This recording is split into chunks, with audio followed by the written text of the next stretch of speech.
Hi everyone, and welcome to this episode of The Author's Journey. I'm your host, Mony Dojeiji. You know, one of the great privileges of hosting this show is not only getting to meet authors with incredible stories, but authors who are also using their books and their message to somehow create change in the world, to, in their own way, make it a better place for all of us and for all of our children.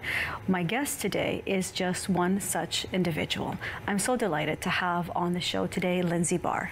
Thanks for coming on the show. Thank you. I'm so excited to be here. Good to see you again. Now, Lindsey, tell me a little bit about yourself. Tell me about your story. So my story. So I am the mother of two children, age 7 and age 10. And when I had my children, I realized that I wanted to go a different direction with my past career. I had been in the government previous to that. Okay. And I knew that I just wanted to be with the kids, and I knew that community was really important to me. That kind of, I'd always known that, but having children made that more important. Okay, so were you someone who was always involved in writing as a child, for example? Were you always creating? Were you always involved in community when you were a child? Definitely, yes, yeah. So as a child, and even up to as a teenager, I did want to be an author. Interesting. And then I went to business school. Very instead responsible. of English, yes, because that was the responsible thing to do. So there wasn't much creative writing done in business school, really. And I still, after business school, had a vision of being the starving artist and moving to Toronto. I grew up in Waterloo, and with a couple friends, one who was going to be a photographer, and another one who we were all going to get an apartment. And then life just went a different way. I did a co-op term in Ottawa but I did it for the Book Publishing Industry Development Program. Oh, how interesting. In the federal government, so that I was still following my love of books. I thought the publishers were just superstars and celebrities I loved, you know, every day that I was there. And then that's when I met my future husband. Yes. So I went back to school, finished at Laurier, and then moved up here and kind of skipped the whole starving artist in Toronto part. Well, you know, one of the things that I enjoyed about your story, because, you know, we've met before and we've spoken, is that you remember the day, even when you were a child, when you actually not only wrote, but published and bound your own book. In fact, I have a copy of that book that I want to show. The only copy. The only, this is very rare, very special, limited edition of this story that you wrote yourself and that you bound.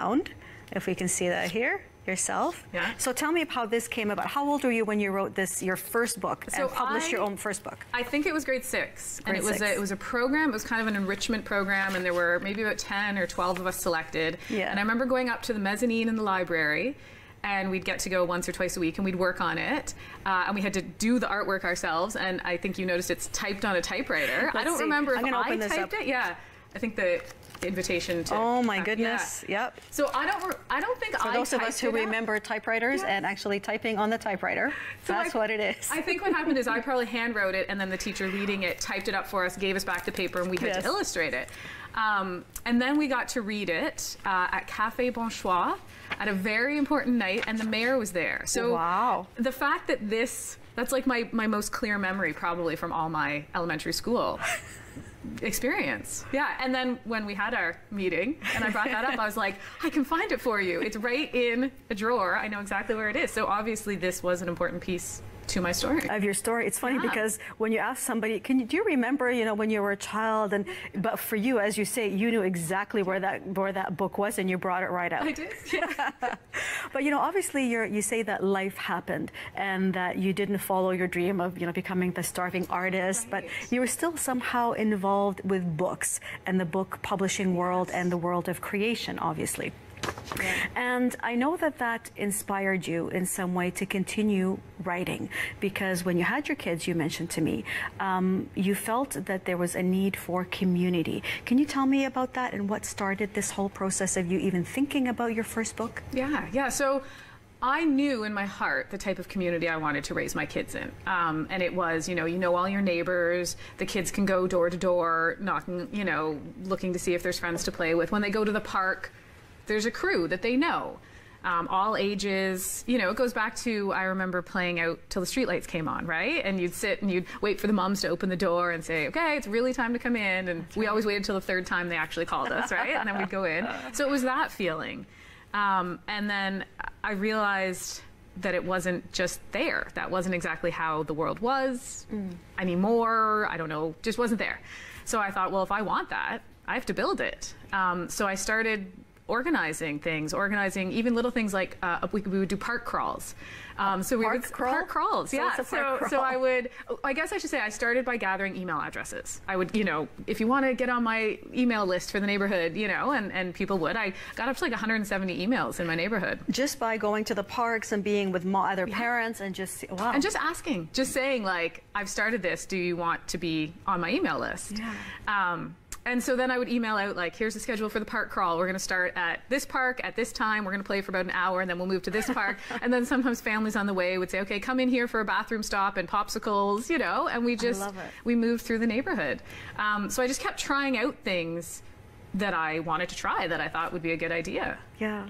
And so what did that do in terms of helping you focus on what you saw was a need? What need did you see in doing all of this? Right, so I did see that there was a disconnect, that people didn't know each other, that, and I found I did a lot of reading that kept following a path, and it was community building, and it was even neighborhood design, and it was, where people drive into their garages and go in their house and then come out and drive to work, and they never see their neighbors, and because they don't know their neighbors, their kids can't even walk to the end of the street by themselves because... so I did a lot of reading about, you just have to get out there. You have to make use of your public spaces, and you have to say hello when you're out walking. What a concept. I know, but it's kind of not the way anymore. I understand. Yeah. Because I know that the simple act of smiling at someone and just saying good morning and hello is a bit of a lost art. And I understand a little bit, the fear sometimes that people have of reaching out to people, but I understand what you're saying, that this is something that helps build community. This is how we get to know our neighbors and who we are and who they are as well. Yeah, and it feels good when you're walking down the street and someone says, hello, Lindsay, like they know your name, so I always try to make a point of doing that for other people because I like it. And you're right, that is how you build community. Yeah. Now, the first book that you ended up writing was called Plant a Garden of Kindness. Yes. And I know that there's a whole story around this as well. Yes. First of all, what inspired you to write this book, to Plant a Garden of Kindness? So I noticed that I won't take all the credit, our community was getting friendlier. Is the easiest way to put it. And people would do kind things. We would do kind things for others, and others would do kind things for us.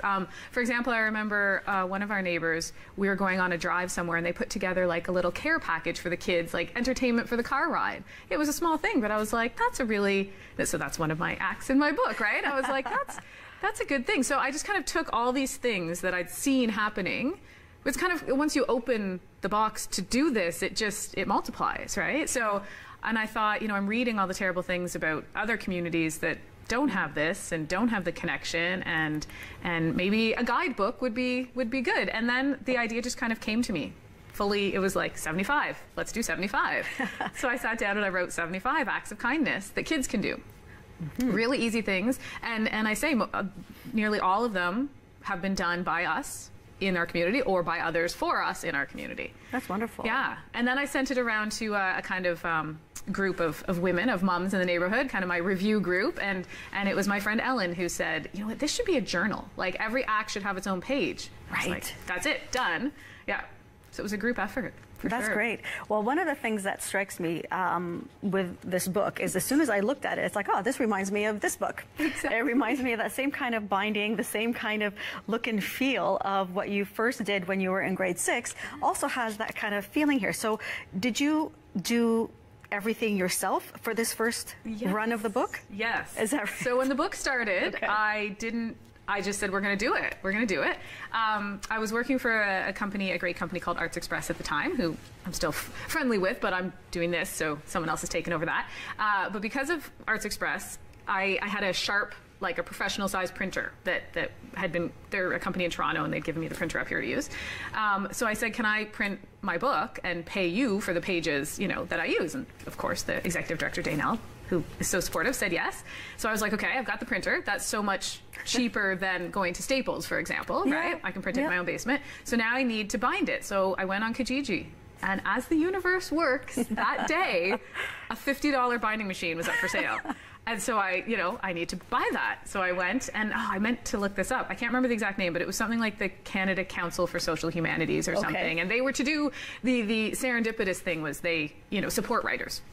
So I went and I bought their binding machine. And on top of that, they gave me the box of all their leftover bindings. Oh, wow. And the executive director bought my book. So I think I got out ahead of the $50 I spent on the binding machine. So then I had to look up on the internet how to use this binding machine. And I had a paper cutter. So the way my amazing designer and friend Sarah made this, I had to cut every page. So it was printed double-sided on legal size. Yes. And I would have to cut it down the middle. Wow. And then to bind it, you could only do like 10 at a time, and you'd have to hole punch it and then bind it. So it was a labor of love for the first, and I think I'm estimating about the first 350 copies were done in this format. Wow. I love your resourcefulness. Yes. I love how resourceful you are, and just this can-do attitude that says that, there's something I want to do, I'm going to go ahead and do it. Because a lot of times, despite all of the great resources that authors have at their disposal today, it can be overwhelming to try and figure out how this online, platform works, or how to use CreateSpace, KDP, or even how to work with a printer. So I love the fact that you were just able to take and say, I'm going to just go figure this out. And the finished product is actually still good. It's a good product. Yeah. And I know that what you did from this is you learned from this experience, because obviously you've moved, the next step was trying to make it a little bit more kind of professional, if you want to call it that. And stronger, because I do have to admit that when the kids get to opening it 100 times, I know it rips a little bit. So we moved up. Yeah, spiral binding. Yeah, a little bit slightly more different paper, slightly heavier stock. Yeah, is that what it is? Yeah. Yeah. So and who does this for you? Who does this for you? Ottawa Letter Shop. Okay. Does that. So it's local as well. Yeah, exactly. Okay. Like support local. And so you're saying that you and your kids have done all of the things, all of the acts of kindness that are in this book. Yeah. Okay. Yeah. And do the kids go along with it? Are they happy to do these kinds of acts of kindness? Definitely, yeah. The kids love it. Yeah. They all love it. There's 75. The goal is you pick 52 and you do one a week for a year. That's kind of the program. Fair. Okay, all right. So one a week for a year isn't, too much for families. Yeah. And there's 75, but some might not speak to you, right? So you might not like that one. That might be uncomfortable for you. So there's a selection. Okay. But yeah, no, my kids love it. I find my 10-year-old boy is he's into other things a little bit, but my 7-year-old is like all over still. Yeah. Okay. And all the kids. So I also do after school care, and I regularly have a crew of 7 kids, and I take them, their parents, they're all my friends, and they're lovely, and I take them to a whole bunch of fun things, to try out and do. And one thing I noticed, so even a son, not my son, my son's friend, it's little things like we were at school, and a kind of a construction worker was doing something, and he was moving his stuff, and he dropped a glove, and this boy ran to get it, picked it up, like, excuse me, you dropped your glove. Like, it's just, if you train them young enough to be engaged and to look for ways to help, then they do. It works, right? And you're raising a culture and a society that is grounded in kindness, that is grounded in compassion, which is the kind of society that we're all wishing to live in anyways. Now, I do have to take a quick break. Please stay tuned, everyone, and we will come back to continue our conversation with Lindsey Barr on the author's journey.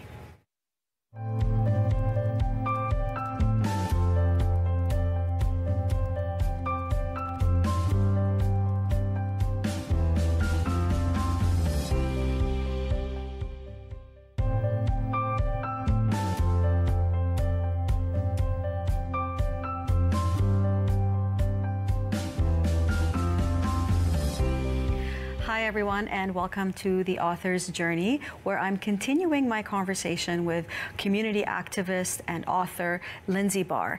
And Lindsey, we left speaking about your latest book, which is your first book, 75 Acts of Kindness and Planting a Garden of Kindness. And I know that from there it evolved. The whole journey with that evolved. Can you tell me what happened after you created this book? Mm-hmm. Yeah. So the book was kind of the first idea for community building, and then I kept thinking, well, we could try this and we could try this. So what it's grown into is World Changing Kids. An organization that's dedicated to character education, leadership development, and community building through active kindness. And we teach children how to change the world. So one of the founding philosophies of World Changing Kids is that we can explain situations to our kids a lot more than we do, or that society might tell us we should. So real life situations, so homelessness, racism, war, refugees. Right. Our kids can handle these topics at a level that they need. You don't want to go over the top. You don't want to show them 24-hour news images that are terrifying, but you give them the basics, and then you give them an action they can take to make it better. So an act of kindness or an action, right? It's kind of, it's social activism and everything with kindness underneath. Right. Is kind of the way to do it. Yeah. So I kept hearing about all these different, situations and wanted, instead of my children to become anxious and apathetic about how terrible the world is, I wanted to make them feel empowered and passionate and engaged. Yeah. I love that, actually. I love that, because I do agree that as parents, especially with young ones, we want to shelter our kids. We don't want them to see disturbing images on TV. We don't want to expose them to the, I don't want to call it harsh realities, but those parts in the world that we think, okay, they're too young, and we don't want to traumatize them, as you said, and we don't want them to feel unsafe. We do want them to continue feeling safe in the world and curious in the world, and in their own way empowered to somehow be in the world in a positive way. So I really applaud you for that, because it is important to have these conversations with our kids. And so then tell me how you then moved from that concept of, yes, wanting to do that into an action item, or into a program that they can go with. Right. So I would actually say the best example of that is the calendar. Which calendar? Oh, this one here. Yes, of course. Yes. So tell me about this calendar. Right. So like everything I do, I just kind of have an idea, and I'm like, we should try this. We should do it. So the calendar has 52 important dates listed in it. Has all the other important dates in the calendar year, but the blue ones are highlighted as, important dates. And these include social justice dates, environmental dates, religious celebration. And then for each date, the calendar owner gets a conversation starter emailed to them. And the conversation starter talks about what the date is, who celebrates it, why it's important, and gives actions you can take to honor the date. So again, I had the idea. I didn't really have it fully formed. I put it out, out there, did an Indiegogo campaign for... Right, because I think this began, how I heard about this is that this began as an Indiegogo campaign to try and raise money so that you could print the calendars, right? Yeah. So that started that way. So I did that. So I raised enough money to do the print run for the calendar. And then I kind of said, okay, let's start with these conversation starters. I don't really know what they're going to look like, but let's do it. You're a classic entrepreneur in that sense. It's like, oh, what a great idea. I think I'll just jump right in and see what happens. Yes, and I'm lucky that I have a lot of supporters who are willing to, be the first, the first adopters and help me format it. But I've now done 13 conversation starters. Martin Luther King Jr. Day, World Water Day, Social Justice Day. Oh, World Happiness Day, which was just a couple of days ago. Yeah, we did that one. And I'm really, really enjoying it. And I'm really enjoying doing the research and talking about what kids can do at different ages. So it includes things like watch this video to learn more, or you can make a card if it's a religious celebration. This is what you would say to celebrate. So for your neighbor who we did Vietnamese New Year, this is, if you have a neighbor, this is what you could write on the card to them. Lovely. So I know parents don't have the time to do this research, because it actually does take me quite a long time. So it's kind of a cheat sheet, and it's supposed to be, you can sit down with your kids over dinner and talk about this day. Well, what response have you had to this cheat sheet idea of how to engage kids and how to engage parents, actually, in acts of kindness? Yeah, really, I've had really great feedback, which I'm always flattered when someone actually takes the time to email, that they're enjoying it. So one woman did say she'd never thought about discussing social justice with her children, probably because no one had done it with her. But of course you can, right? And the kids, they take to it, because children are born believing that life should be fair, right? We took our children out to do a homeless outreach mission, know, and right away kids know that people shouldn't be sleeping on the street. This is wrong, and they want to help. And it's only the way I'm looking at it now is we've been taught our whole lives on this issue, for example, for homelessness, to ignore the homeless, to believe that they're addicts and, or there's mental health issues that are way above what we can help with, so don't do anything, right? Right. But if you started with kids and you told them it is our responsibility to help, what could they do when they're the leaders, right? What lens would they be looking at the issue through differently to actually help? Right, because that then translates into policies and into laws and into actions that will impact all of society. So let me take it to a personal level. So what do you say to one of your children, let's say to your 7-year-old, when you walk down the street and you do see someone who's homeless or someone who is asking you for money? What would you say to them at that moment? Right. So I would talk about, you know, never judging that this person is in this situation. It could happen to anyone. Yeah. You know, and that in itself, I'll tell you, is a huge thing. Just to say, you know, we can't judge because we don't know the whole story. Right. Yeah. And to start with that, you know, before they form any biases, you just say, nope, we can't. And we say, you know, it's our responsibility to help. So we took it to a bit of a higher level with these 2 homeless outreach missions we've done with the Rwandan Center. And then Bridget Lord from the Bannock bus helped us out with our first one. So we delivered warm clothing and food. And did the kids come along with you on those rides? Okay. Yeah. So the very first day when we kind of had Bridget, so she's a homeless activist, and we had her to kind of guide us with what is the proper way to do this, what is the respectful way to do this. That's you know, great. she knows the community in the market, and so she took us, and she just said, you know, we would go to see a homeless person, we'd get down, you know, make eye contact, and say, we're handing out warm clothes. Is there anything you need? Right? So you put it to them. So then honestly, the children were fighting to like have the turn to like be able to say that to the next person, right? Oh. And then they would all pull out, oh, you want a coat? Oh, I think we have coats. And it was a little bit overwhelming actually, I'm sure, because we had like 10 children. Oh my God. Yeah.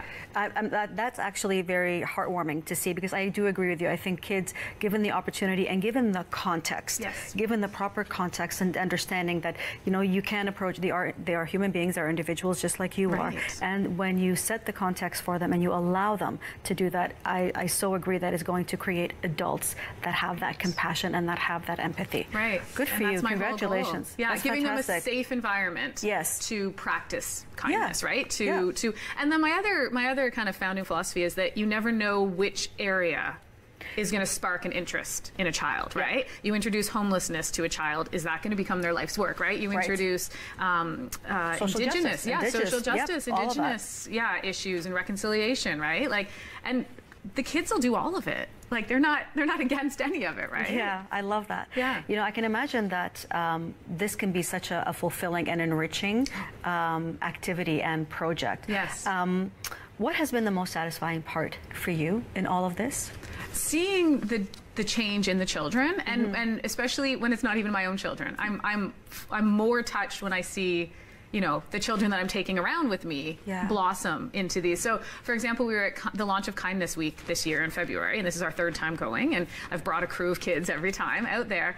And just to see this year, 4 girls lined up, they went right to the front, sat on the floor to watch, like they're in front of the mayor and the deputy mayor and MPPs, like they don't care, right? Like they know that they are welcome in this space, that this is, and I think that's going to be hugely impactful when they're older too, to know that they deserve a spot at the table, right? Like, of course they do.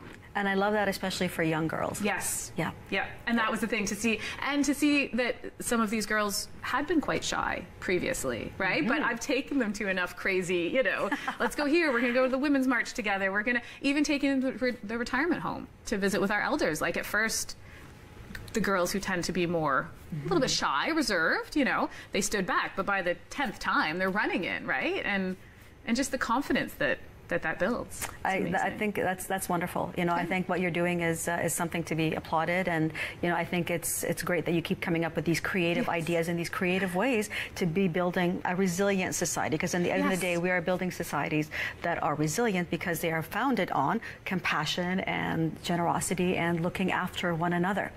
You know, would you believe we're coming down to about 2 minutes in our show? Okay. I want to ask you a question around success. Okay, and what does success look like to you? Because, you know, as an author, as you know, in addition to an activist, it's easy to be measuring success with numbers and more traditional ways. But I want to hear from you what it looks like for you. How do you know you've been successful?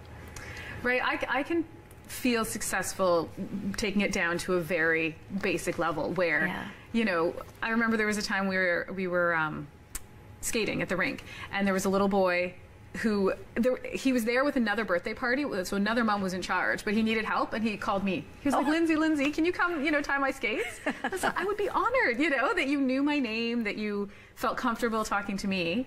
So that's, at those little things every day make me feel successful.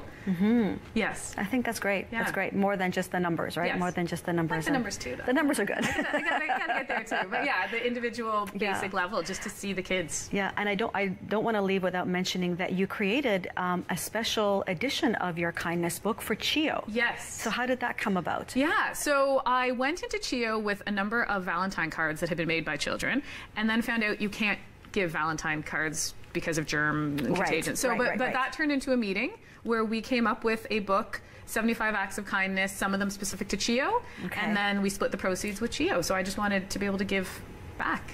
I love that. And I have so many more questions for you, but I'm afraid our time has come to an end this time around.